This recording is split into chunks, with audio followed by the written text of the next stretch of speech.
All right. Woo-hoo! Here we go again.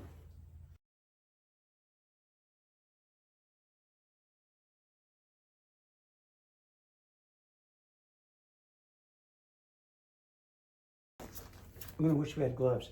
So what a lot of people will do is they will cut strips the size of their piece, and then they will glass those in, and then they'll go to the next piece. Very much similar to what we did on the R2 dome. What I like to do is have about hand-sized pieces,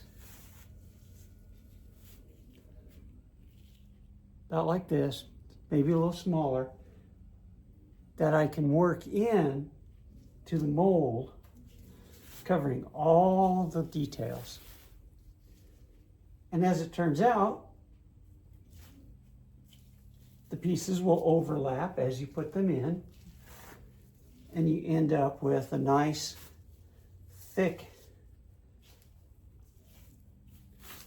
fiberglass piece. So shredding these into little pieces makes it more organic, randomized. And I'm not throwing them on the floor. I've got a little tub down here. You can't see. Well, as I say that, one goes on the floor.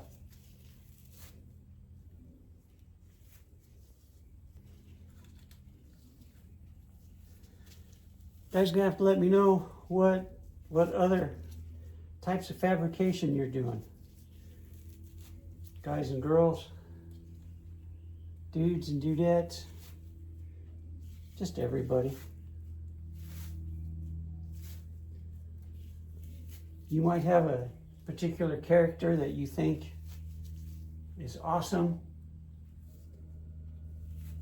and you're able to sew the costume and need to build some props. Okay, let's figure out how to build the props. What existing pieces look like that? Can we cut a piece out of wood that's close enough, sand it down, embellish it, and then it becomes the piece that you're looking for? All right, can you see that okay? I'm gonna bring this over once we get set up a little better.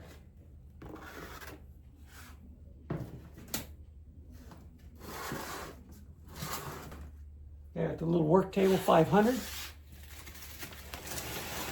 the workbench 2000. Mix up some resin and let's dive in.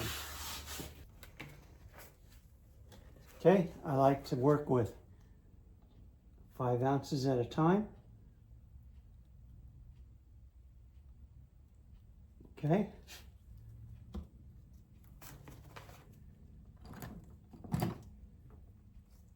Gives me just enough time to work before the gel starts to kick, because once it goes, you're not going to get any more done. Okay, we've got a brush, we got mixing sticks. Using this polyester resin is 10 drops per ounce, which happens to be 1.5 milliliters on this little syringe.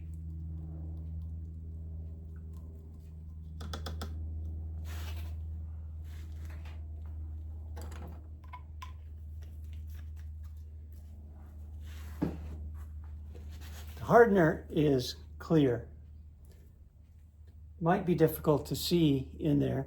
So the rule of thumb I've heard somewhere, I don't know why, you mix it at least 30 stirs, scraping the sides and bottom to make sure that you get it all mixed in. Well, I have another technique. A lot of you are going to complain about comment on. I'm sure you're going to have some helpful suggestions for this. Anyway, I put in just a little bit of spray paint. And then I use that as a visual reference to help me know that I've got all this mixed up, that I don't have any pockets of resin without hardener.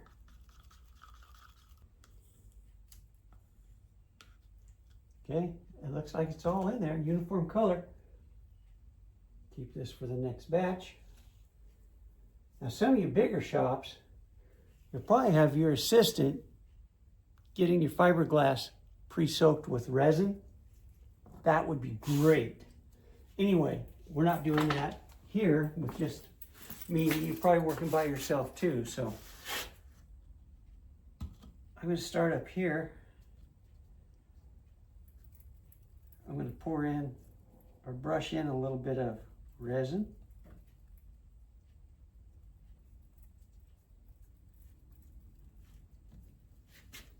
And then I'm going to put in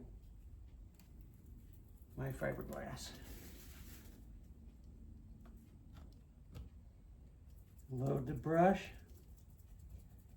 and then just tap, tap, tap it in place. Oh, you really can't see what I'm doing? Okay, but you come over here. You can see the fiberglass. And then what I do is I just pack it with resin, basically until it becomes clear.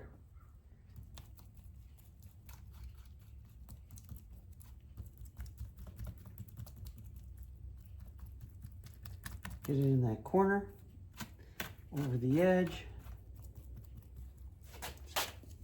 Okay, we did up to that corner. Let's do in the corner. Those shreds were kind of random and organic. See how we're overlapping by about 50% on that first piece?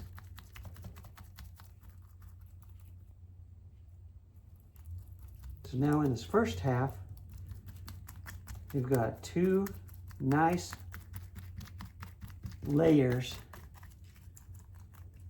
of fiberglass.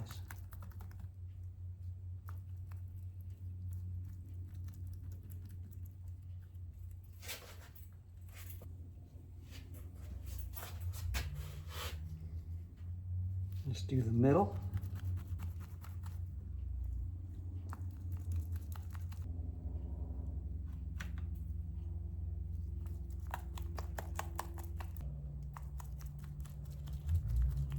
Fit that in the corner and then work from the middle out so we don't get any weird creases.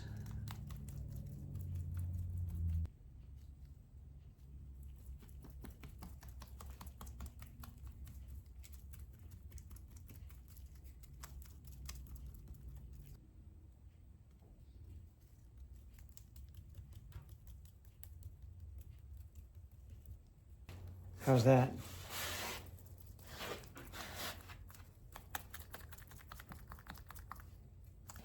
Looks like we're pretty even.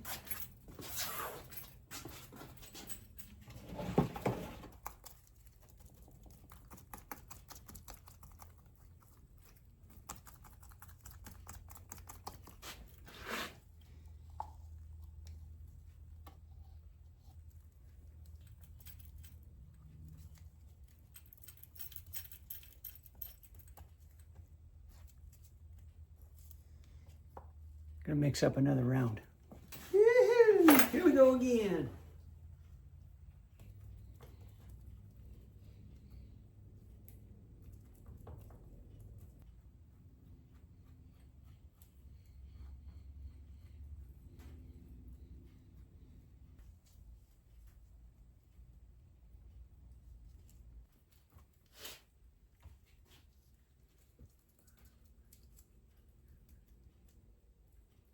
Welds.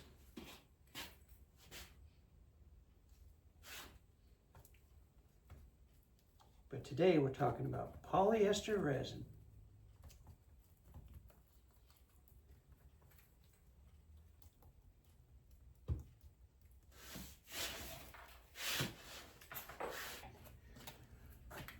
Get unsticky and come in for a closer look. We'll let that set up, off gas for a couple of days, peel it out of the mold and see what we got. Keep building. All right, back at where we left off the other day. We'd taken this overhead console mold, put in some gel coat, did a couple layers of fiberglass. Let's see what we got. First step is going to be getting the silicone mold out of the reinforcement shell. Going to need some special tools. Paint mixing sticks. Pretty useful for a lot of things other than mixing paint. See if we can get this out of here.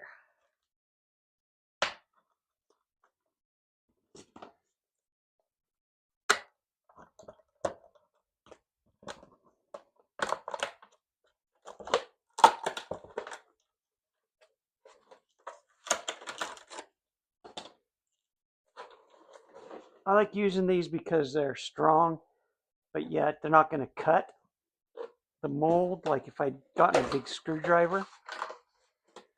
Wow, look how nice that came off.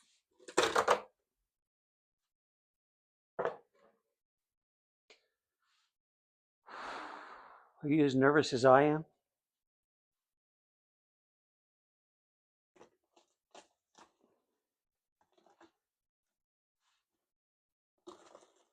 Ooh, that's sticky. That doesn't look too bad.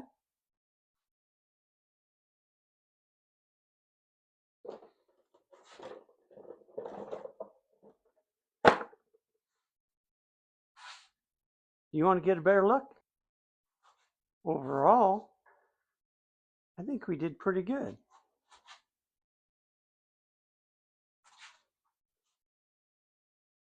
Still have this little divot here. Well, it's been kind of chilly out here this last week. Our gel coat on here is still a little bit sticky, a little bit tacky. Gonna let it off gas. I've got some appointments to take care of the next couple of days. Hopefully we'll get some sunshine out here, get the inside of the shop up to about 80 degrees.